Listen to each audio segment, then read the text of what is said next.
Would you look at the time? Well, I've been told better late than never. The Gaming Lovers Podcast with Brendo and Jem.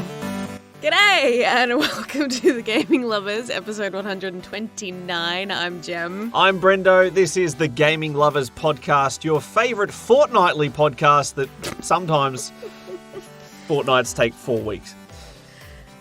Yes. Little molehills became big mountains. From little things, big things grow. Distractions grow.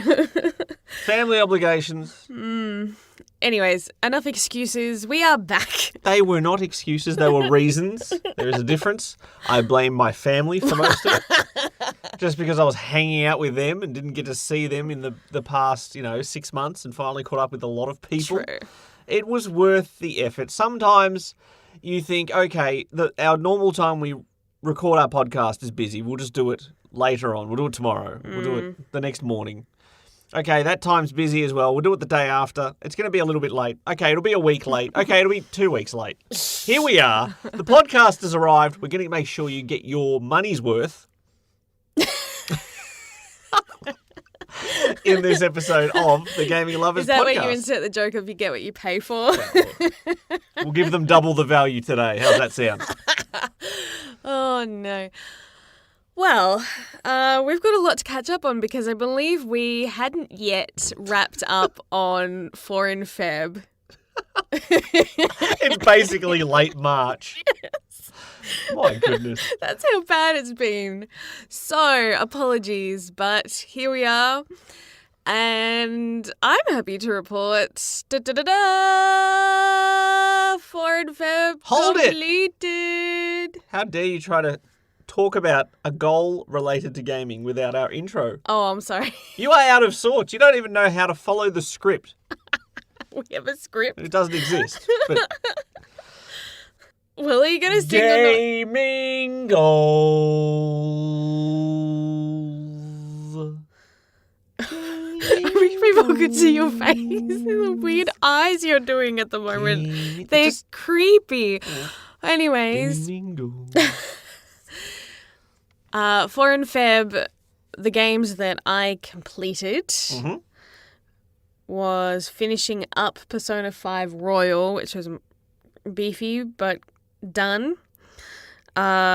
Finishing up Astro's Playroom, which was mostly a boss fight, which was probably one of my bigger hurdles. A single boss fight is all you had left. Donut County, which had a lot more text and exposition than I expected from that kind of game. But very amusing to get a achievement for mashing buttons in the text function of the game and just spamming that. I like little Easter eggs like that. Spamming the reply button with little duck emojis. Yes. Bleep bloop. It's like, oh, thank you for rewarding me for being silly. And then finally... It's been so long you can't even remember your own games. Well, what was it? What was your 4th in Feb?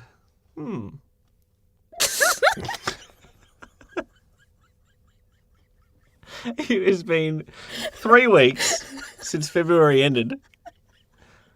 We're getting old and can't even remember what games we played. I keep thinking, like, Untitled Goose Game. I'm like, no, that's not it. It's definitely in that realm, though. Oh, my word. We can solve this puddle. What is it? It's on the PlayStation. It's on the PlayStation. Guaranteed. Bug Snacks. Bug Snacks! Obviously a memorable title. Oh, my word. I did that. I'm pretty sure I, platinumed it. It was pretty early in the month, though, so it has been a long time since playing Bug Snacks. It's been 2 months. I think you're due for a replay. Oh, okay. So, how about you? Oh, gosh, I should Can have you been... remember what you played? I should have been taking notes. All right, so I started off 4 in Feb with Hitman 3, which I basically platinumed because there was a trophy glitch. Completed. Mm-hmm. Everything I wanted to do in that game, I had done. Yep. Secondly, Paradise Killer. Phenomenal game. Mm-hmm. I greatly enjoyed it. The soundtrack is on permanent rotation. Every time I drive my automobile, it is pumping through the stereo. Very good. Very good stuff. Now I've blanked. I know what my fourth one was, but... Shoot. Can we blame baby brain? Yeah. It's been part of the reason why we've been so tired and not up to recording for a podcast. Yeah. Hang on. No. I don't want this to happen to me. Maybe we should record in this delirium mode more often, because maybe I'm just so tired that I think everything that we say is funnier than it normally is. That's probably not translating to anybody else, though. I'm sorry if our forgetfulness is irritating. What was it? See, my problem is I have sampled so many games this month. Yep. I can't even remember. Did you make one of those images? I don't know if we did it this It was past Ghost year. of Tsushima. It's because I was finishing it up. I was thinking, what else did I start recently? And I was thinking of all the games I've Well, you've started. only said 3 so far now. Yes, that's fine. I know what the fourth is, but that's maybe not so much of a success story. Oh. Ghost of Tsushima, I have finally finished the entire story on, and it was well worth the journey. I had previously put that on pause due to a bit of open world fatigue, and I had enjoyed the story and the characters in that game so much. Wanted to see it through. I've finally done it, and what a finale. What a end game. Seriously, like... Avengers and everything. Man feelings flowing and emotions and everything. Manly men. He is a manly man, that Jin Sakai. Yes. And goodness me, phenomenal finish to that game. It is not... Daria reference for you, everybody. Fairly often games do have that moment where they just fall over that last hurdle. They go so well and then the ending's weak. Yes. Or unfulfilling, or there's just a character that doesn't get the right development that you expect them to have. It's just nice that Ghost of Tsushima achieved everything I thought it possibly could and more, and is one of my favourite PS4 games of all time. Of all time. Now, the last game on the 4 in Feb bandwagon for 2021 did not get completed. That was Hellblade Senua's Sacrifice. And what I played, I enjoyed. Mm-hmm. Time ticked away from me and mood ticked away from me. So, February expired, and as the hours were ticking away, I thought I could probably, if I really wanted to, sit down and focus and just knock this game out.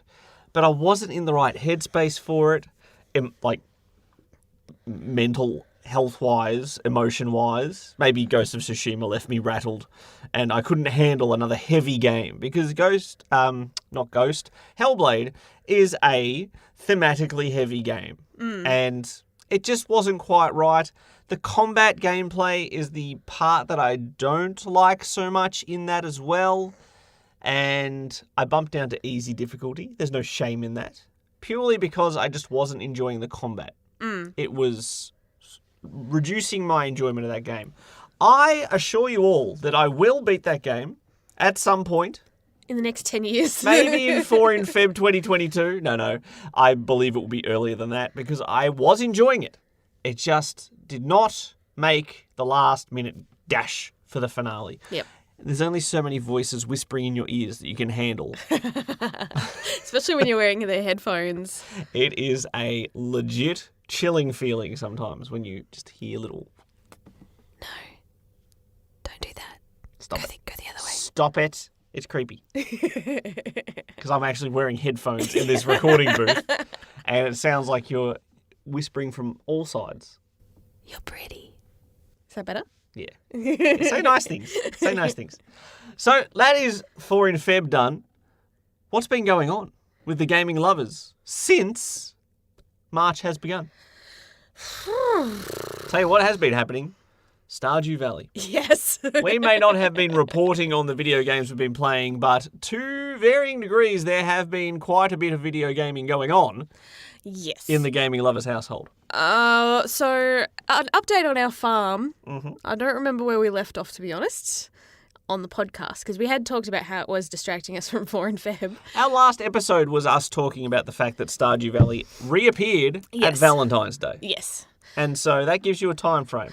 Since then, Brendo got a girlfriend, Mm. and my farmer is married. Yes. The new addition to our family, my wife's husband.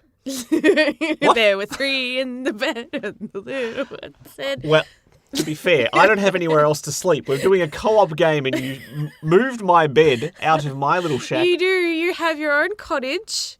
You also now have another home on an island that you can sleep into. So you have plenty of space. You and Leah can go have a lovely life together. No, she can't. She'll love all the driftwood on the island, I'm sure. She can't live on the island with me. It's just me and parrots. I think Sebastian would love it if I was on the island, because half of the dialogue I get from him is like, I just need some space. I'm going to go have be by myself today. I'm like, you barely see me as it is. I'm spending out all day from 6 a.m. till midnight farming and whatnot. Trouble in farming paradise. It's just one of those things that I find kind of funny, that it's like we spend so much time together. Certainly put a different spin on our actual real world relationship when Jem's talking about her husband and my digital, and it's not like that character is me, because there is no way I would ever run a farm successfully. you have quite the money-making little scheme going. We have converted Brendo's old little cottage. See? Kicked out. Not you were already living in the main house anyway, so what was the point? It was basically like a free barn or shed. Yep. And so we used that to just fill basically with kegs and the like, so we could brew ale and wine, and we've also been making caviar and jams and preserves, and I think I turn over a good, some days maybe 50 items at once, so that keeps us in the green pretty well. 30 grand worth of cash in the pocket each day. Usually, yeah. More so. Maybe you could buy another bed for me to sleep in, so I don't have to cuddle up Buy with your own you and your husband. It's getting weird. Oh, dear. As a counterpoint, I may date the entire town. Go for it. Fine. I was trying to make you jealous. It's not like it's real life. That doesn't bother me in the slightest. Does it bother you? No. Is this something we need to talk about? No, not at all. But for the record, you do know that there is the option to divorce, right, in the game? 50k, pay Mayor Lewis. And there's also a secret cave where you can go and basically mind wipe your ex-wife or ex-husband so that they have no memory of ever having known you, so you can start romancing them all over again like a psychopath. That's just a lovely addition to the game. It has been fun seeing the new things. How long did you spend hunting, though, for that dino egg? Not that that's new, but... Yep. We've done many, many files of Stardew Valley. Some of them, the dinosaur egg has shown up very early. Yes. Some of them, I spent many, many days in those mines hunting pepper rexes to try to slaughter them and pull an egg out of their carcass. And I finally succeeded after almost eradicating the entire dinosaur population of But now Stardew we're Valley. breeding our own. Now we're breeding our We have own. little Luchasaurus all nestled in snugly. I hope he doesn't eat the ducks. No, I've tested it before in previous games. The dinosaur does not eat any of the birds that it lives with, or bunnies. Oh, good. So it quite happily eats hay, which we are sorely... I just remembered. Oh, no. Marty! We ran out, and before I realised... No, the day that I realised that we had run out of food for the next day for the animals, it was like a festival day, so you can't go and get stuff because everything's shut. I'm like, come on, just let me go early in the morning before everything starts. Stupid game mechanics. My poor animals. But we are having a lot of fun. We've almost finished the second year of our Stardew Valley cooperative run, which has totaled about 60 gameplay hours. It's been nice. It's scary how fast time in real world flies when we're playing. It is also worse in the game because normally the timer pauses if you're in a conversation with someone or a cutscene or sorting out a crafting menu or something. But because we're having 2 players, unless the other person pauses, you lose half your day because I walk into Haley and Emily's house and 4 cutscenes play in a row.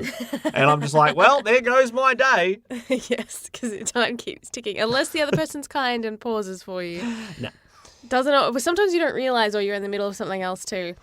So I think in a way it's added an extra layer of challenge because we're already fairly familiar with the game. So it's kind of like playing on a slightly harder difficulty essentially by not being able to slow time as much. Yeah.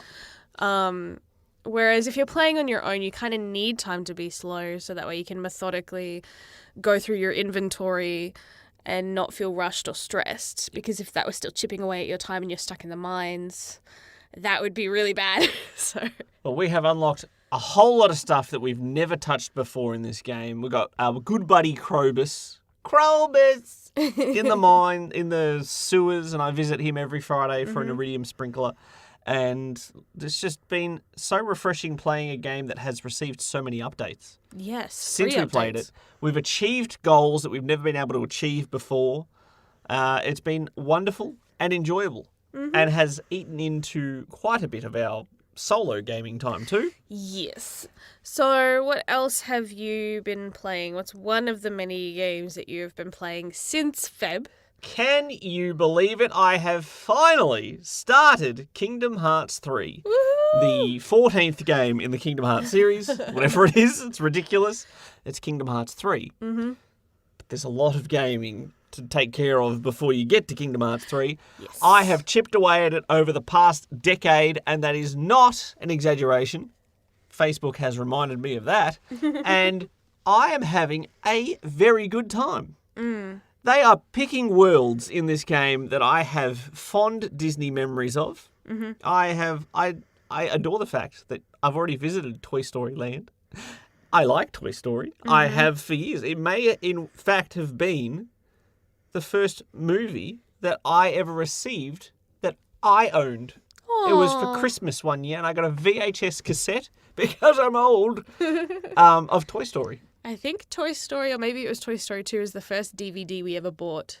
We felt so advanced because we were like one of the few people we knew at the time that had that feature on our computer back before the days of, DVDs being everywhere. It just feels novel thinking about those times. It's so long ago, back in my day.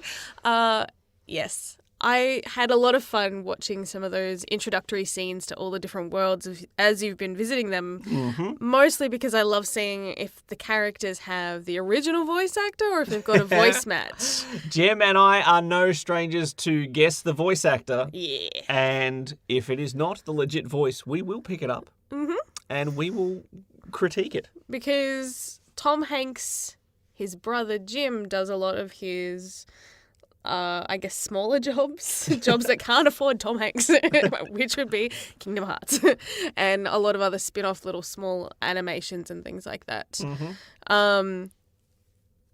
It was fun hearing Zachary Levi back as Flynn Rider or Eugene Fitzherbert, whichever name you want to go by. I was like, pretty sure that's not Mandy Moore, so I don't think it is. But Hercules, you've got the original cast for both. Oh, Kevin Sorbo is back as Hercules. I'm so happy. No. No? Oh. He was in God of War. That was a nice little Easter egg. And one of my favourites, Susan Egan, who voices Meg, who is probably one of my favourite female Disney characters of all time. I love her. She's sassy. Yeah, well, the Disney worlds in this game so far have been the Toy Story Land in the toy box, which was pretty cool to run around in like a suburban street as a very teeny tiny little action-figured Sora. Very fun. The Tangled World, which is kind of... Kingdom Hearts is weird because sometimes you go into a world and it's like a brand new adventure with the existing characters, like the Toy Story one was. It didn't retread anything from any Toy Story plotline.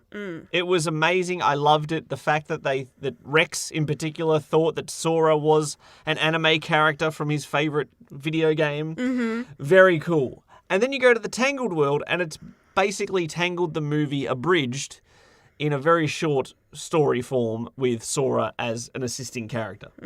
Those ones I sort of enjoy less because there's not as much unpredictability of what's going to happen. But if it's something you like, you get the fan service of seeing it. It's just normally the excitement comes from seeing something that was in 2D animation in a 3D world. And when you're going from Tangled, which is already 3D animation, to the video game Kingdom Hearts 3 featuring Tangled with worse 3D animation than Tangled, it's less exciting. That's my only critique. It is interesting, though, seeing how they kind of get involved within the storyline and how they kind of try to justify their existence in this world and the disruptions that they cause. Yep. So that part is fun. For me, anyway. Well, I'm also partway into the Monsters, Inc. world, and I love the fact that when you go into a weird world, Sora, Donald, and Goofy change their appearance to match. They've done it in the Tron levels in the past. They've done it with Nightmare Before Christmas and Atlantica. And here we are again, Monsters, Inc. They're all looking weird and wonderful. I love it. And you, in particular, have really enjoyed the special abilities of doing theme park rides as attacks. That's so fun. I am having some serious withdrawals from theme parks because we can't travel. Not that we would have been traveling much anyway with quite a young bub, especially to a theme park. It's probably still a little bit too early for... Would he fit in a storage locker? Technically, yes, but that's not right. But yeah, I love rides, and seeing those rides get used in that creative way is just a nice little treat. Teacups and pirate ships and astro blasters and rapids rides, all the greatest hits. I just like them because they make you temporarily invulnerable, which is a nice reprieve in combat. Yes. Kingdom Hearts 3, I am enjoying it. I am enjoying it, and I am glad that it is good after such a long wait. And no, I understand it's not the last game in the series, which I thought it was going to be the grand finale of this epic journey I've been on, but I have this very expensive DLC for Kingdom Hearts 3 to play one day, and then the Melody of Magic, whatever it is, Melody of Memory rhythm game that a good friend of mine has told me is canon and contributes to the plot, especially at the end. So I've got at least 3 Kingdom Hearts games pretty much to play now. I thought I had caught up. This is never going to end. It's the never-ending story. That is not an IP in Kingdom Hearts, in case anyone got excited. But you can thank my wife for completely derailing my plans to beat that anytime soon, because we're approximately 1 calendar month from my birthday. Yeah, sorry, not sorry. My birthday is rolling around soon. We usually do birthday month in this household. It gets very expensive, and there's a lot of creative pressure to keep the gifts rolling and the goods and services keep on kicking. Keep them rolling. Hey. But it is my birthday month, so the stress is much less for me. And today, a package arrived, which you then promptly walked up to me and said, screw it, here, have this. And inside was? A game. I can't remember what it's called. It's Dragon Ball Z related. Announcing this has more suspense than you actually giving me the gift did. Well,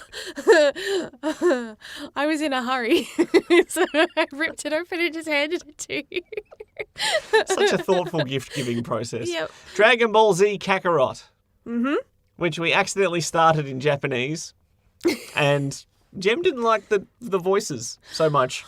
I didn't like the fact that Goku and his son sounded both very childish to me. Like, it was hard to distinguish whose was whose voices. I mean, we obviously had the subtitles, so I knew who was speaking, but if I was just listening, I would have thought it was two kids talking, which is very odd. You know, I mean, it happens a lot maybe more with female voices in Japanese, especially anime and the like. Because obviously a lot of adult women then voice kids in these kind of shows too. Yep. So, makes sense. Well, look, at the start of the Dragon Ball Z saga, Goku isn't actually all that old. He's probably like 19, to be fair. And how old is this kid? Fresh? 21? Maybe Goku's 21. I don't know. I haven't crunched the numbers, but apparently it's only 5 years. Hey, it's 5 years after. He was already grown up. It's a different era. It's a different time. Maybe they have different rules about that kind of thing. I stuffed up. I forgot there was a time skip before the time skip. See, so this is where this show is sometimes hard to keep track of. After the final tournament when he was already grown up. And married. See, I thought it was 5 years after he was a kid. And I'm like, how the heck did he... What? Huh? How old is he? So he's early 20s. He also uses a fake tail to fish, which Jem found very strange. Because it looked like he stuck it on his bottom. He stuck it back where the tail used to be attached to him. It's magnetic. To what? He's got metal under his skin? And then he pokes out his booty to catch fish with his fake tail. It's a very strong magnet to stay attached to his body. Especially considering the size of the fish. When it's being tugged on. Just be strong enough just holding it in your hand. Shouldn't that work sufficiently? Let's just say Dragon Ball Z Kakarot made a very strange first impression on my wife. I've been on a bit of a DBZ the way kick. He just sticks his butt out. Legit. Just look that the Dragon Ball Z Kakarot video game fishing with Goku. Just to see that and have a good chuckle. Bit strange. Yes, that's only just been started, so nothing really to report, but it is nice to have an open world, if I just am too tired to play anything meaningful, I can just go around and collect orbs and fight robots. And we already know the story, so it's something you can be a little less switched on for. You don't have to focus. Now, also, this month, I have done some dabbling, like I said. Watch me dabble. Because Bethesda did a large dump of games. It was meant to be a positive thing. Didn't sound that, okay. Oh, my word. Bethesda ZeniMax has been purchased by Microsoft. Yeah. And they have released many of their games from their catalogue onto the Xbox Game Pass, including from the original Xbox, a game that I basically lived in for 9 months, The Elder Scrolls 3 Morrowind. And so I started that up. And it's nice to have an open world game where you can just explore and switch off.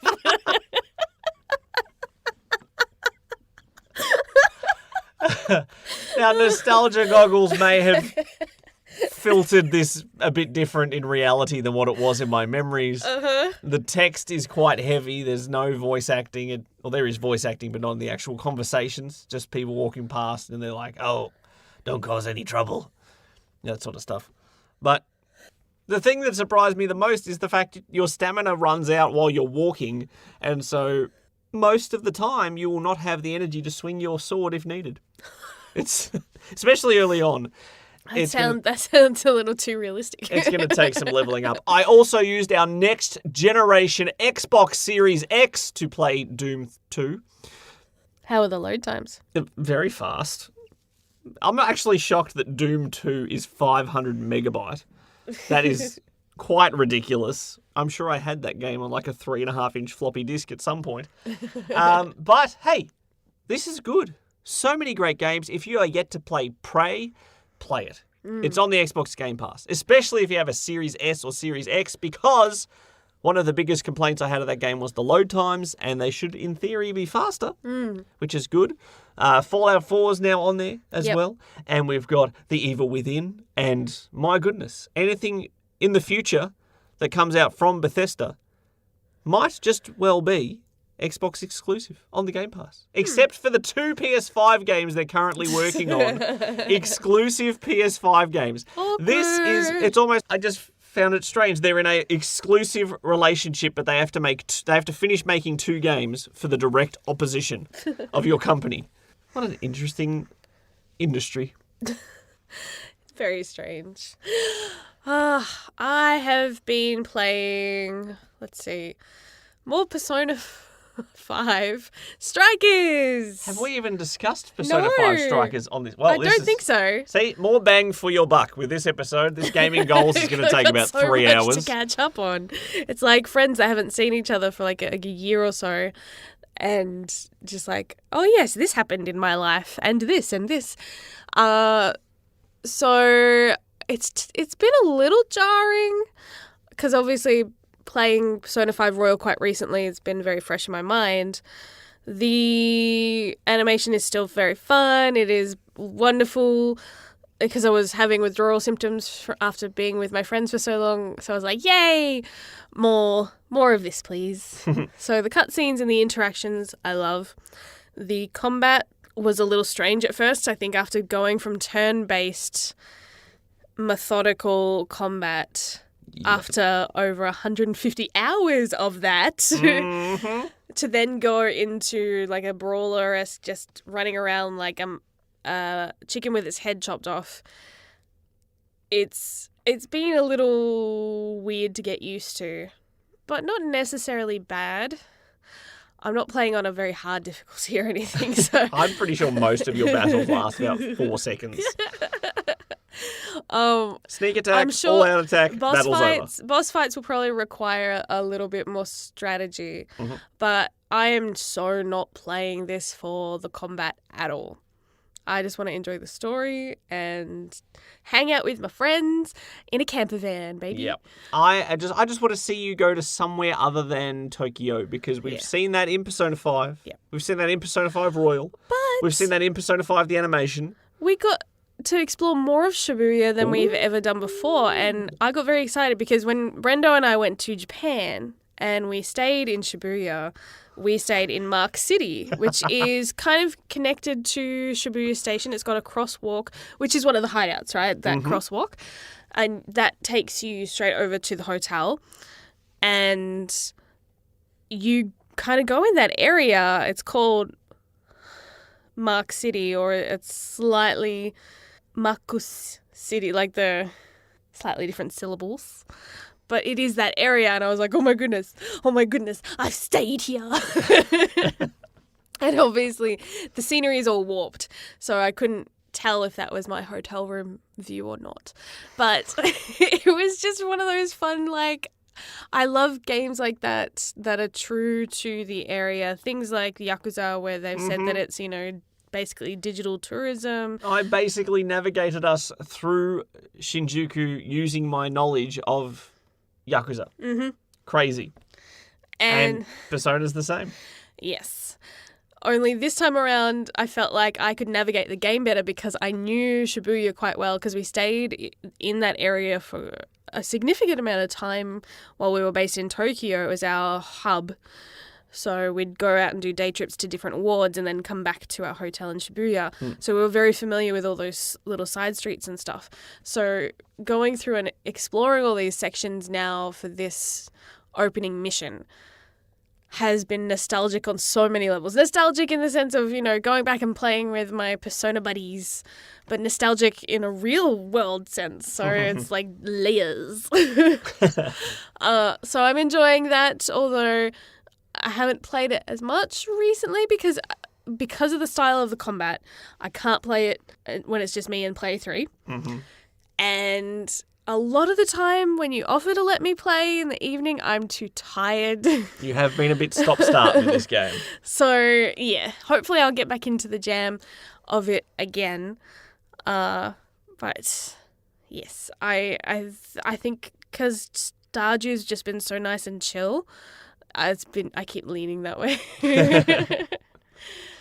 Well, what a delicious episode of Gaming Goals that was. Plenty to digest. It'll keep you full for ages, but we're not done yet.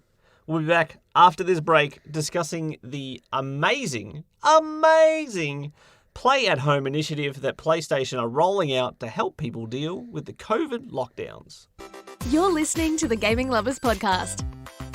Want to join the conversation? Visit thegaminglovers.com. Record your comment or question by clicking on the button on the right-hand side. And you could be featured in the next podcast. We have much to catch up on.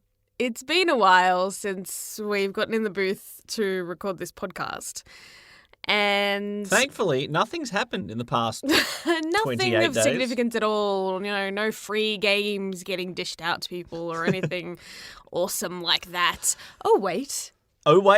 It is indeed the case. If you are a PlayStation 4 or 5 owner, last year, in the year of 2020, Sony allowed anybody who had a PlayStation account and didn't even need PlayStation Plus, they just gave away the Uncharted Nathan Drake collection. In the initiative they call Play at Home to help people deal with lockdowns. Now that's a nice gesture. But you know what's even nicer than giving away one game? Giving away another one. Or some PlayStation 5s? No, let's not get our hopes up too much. That's not feasible. We know how the shortages are. Still, at this point, it's insane. I'm glad we got ours when we did.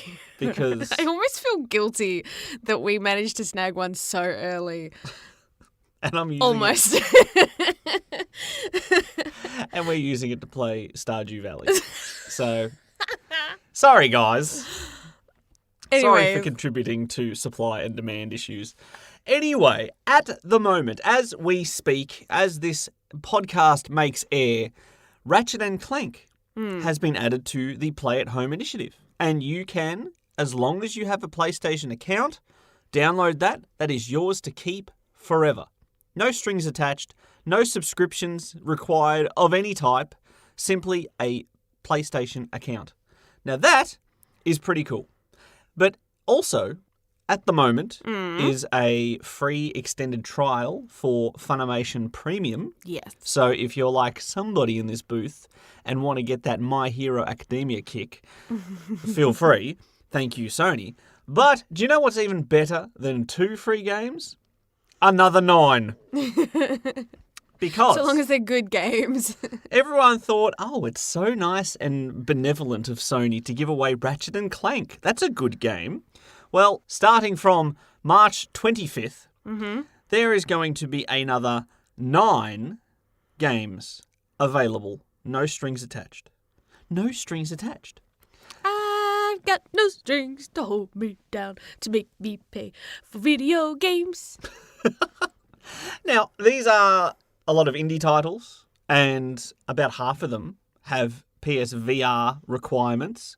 But if you are a fortunate one to be immersed in a virtual reality headset at the moment, you are the lucky one, because that's a much nicer alternative to the real world at times in the current world climate. Is that too harsh to say? Now, you said this would be a good initiative if these games were in fact good. And looking at this list, I'm actually quite shocked that it's not the C+ and lower types of games that sometimes used to make up the PS Plus free, quote-unquote, monthly games. These are all quite appealing. And we'll start off with Abzu, which is a game similar to Journey, which was very popular, and I believe that was also thrown out last year as a play-at-home free title. It's like Journey, but underwater, very artistic, very artsy, very just, I don't even know, it's living art that you experience. It's like the Festival of Living Art in Gilmore Girls, where they're all painted and they have to stand there like statues. Okay, to be fair, a very different type Okay. of living art. But maybe not for everyone, but that's just one of your 9 games that will be free for everybody who has a PlayStation. Now, one that I can say is an enjoyable indie title is Enter the Gungeon. It is fast-paced. It is very twitchy, shooty, dodgy, top-down viewpoint. Reminds me a lot of a game that I absolutely adored on my Sega Master System, Smash TV, going through different arenas, and all the enemies are very cute-looking ammunition. They have cute little waddles and eyeballs, and they're very adorable, and then they start shooting at you, and bullets fly around everywhere. If you get the gameplay balanced right, you feel like you are the most talented video gamer on the planet. And even if you fail repeatedly, try again, because it is the type of game that the more you practice, the better you will get. And I like Enter the Gungeon as a name. Not to be confused with its sequel, Exit the Gungeon. But unfortunately, that's not free. But Enter the Gungeon is. Thirdly, Subnautica. Now, this game you have seen me play plenty of. My entire playthrough of this, warts and all, silly mistakes and everything else, is all on YouTube to be enjoyed at your leisure. But Subnautica is an amazing experience, and I recommend it to almost everybody who has an interest in video games. You play it at your own pace, you construct a base, or maybe you just do a little tiny station. Maybe you'll spend time building an entire superstructure under the water. You explore whichever direction you would like. Maybe you just want to tackle the story. Maybe you want to get as deep as you can into this amazing alien ocean. But the sequel to that is also coming out very soon, in a couple of months. But if you want to experience Subnautica, a game that can last you 20 plus hours easily, have it for free. It's good, and I recommend it to just about everybody. Yes, you do. I remember that being the theme that you had on the PlayStation 4 for quite a while. It was one of the more serene themes to have, very kind of calming music, and almost like made our TV look like an aquarium. An alien aquarium.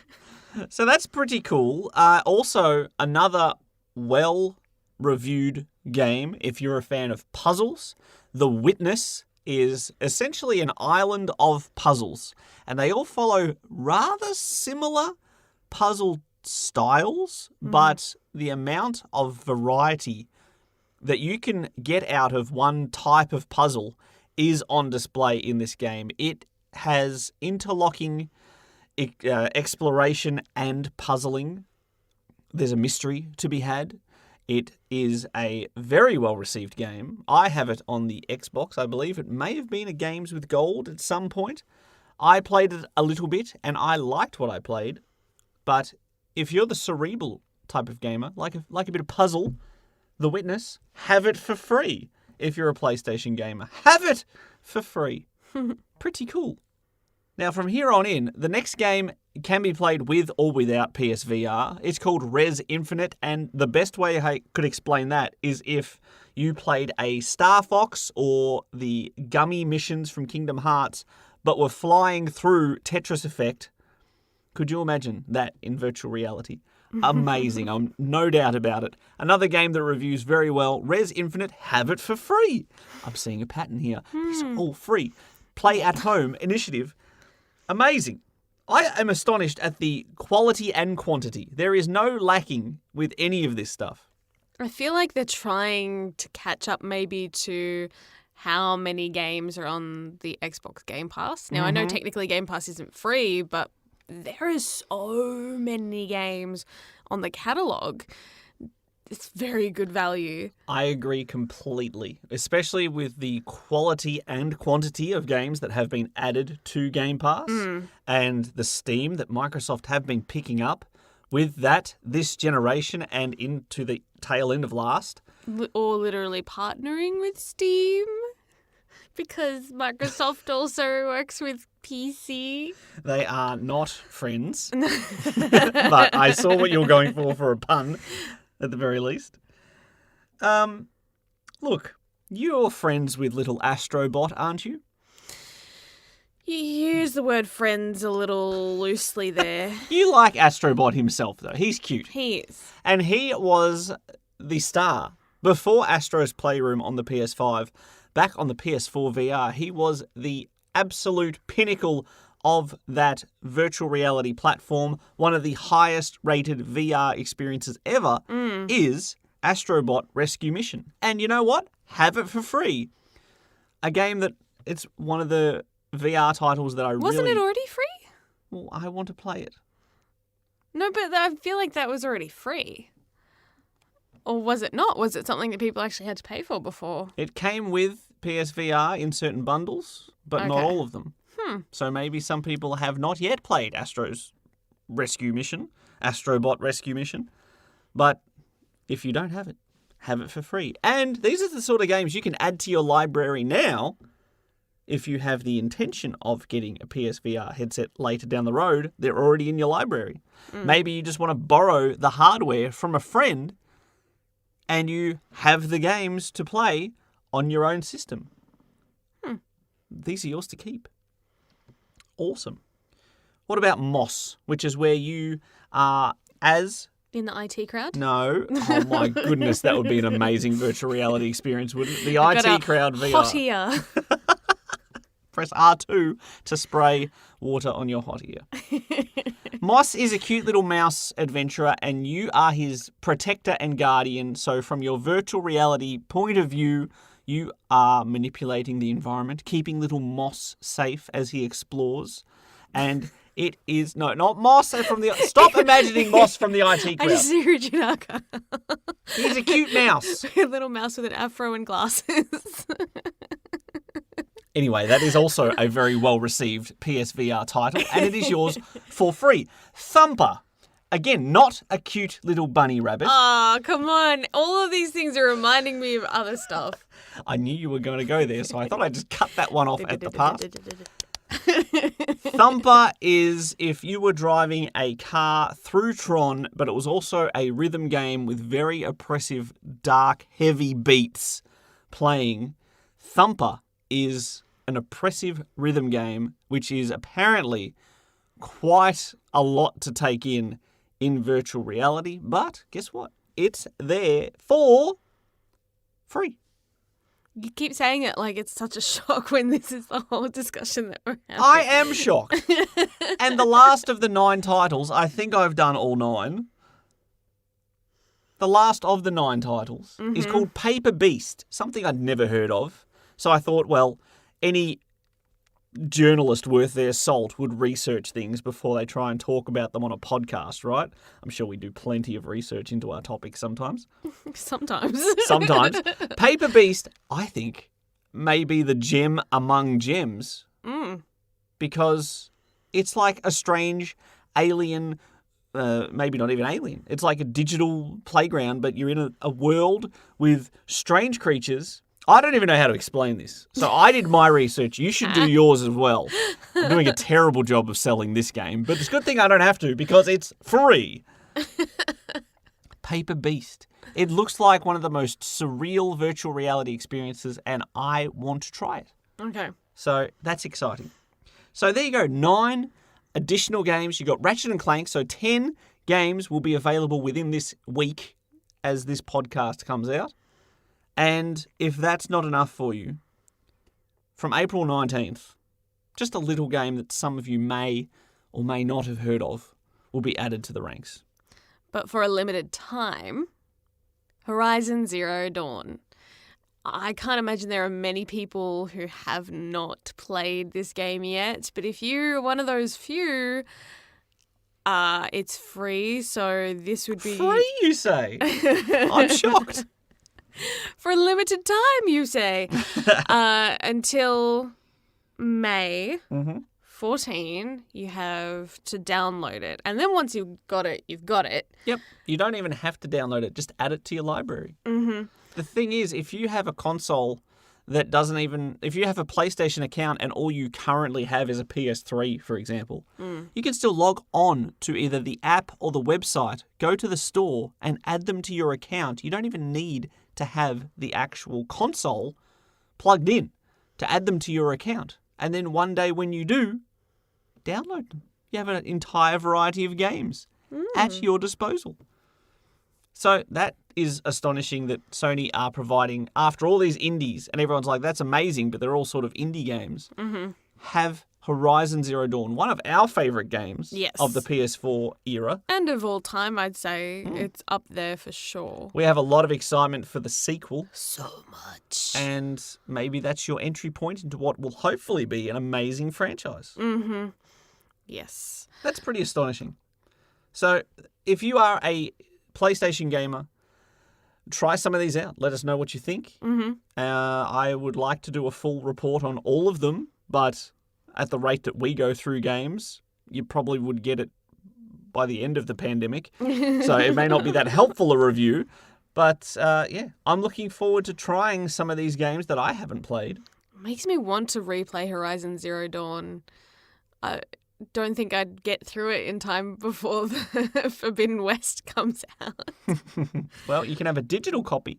Won't even have to put the disc in. And if we download it onto our PlayStation 5, maybe faster loading times. Possibly. Look at that. Incredible. Amazing. I love it. Gosh, such a good game. All right, we'll be back after this break with our future tense gaming goals. Will they include Horizon Zero Dawn or Thumper or Abzu or Paper Beast? Probably not, because I don't have a PSVR.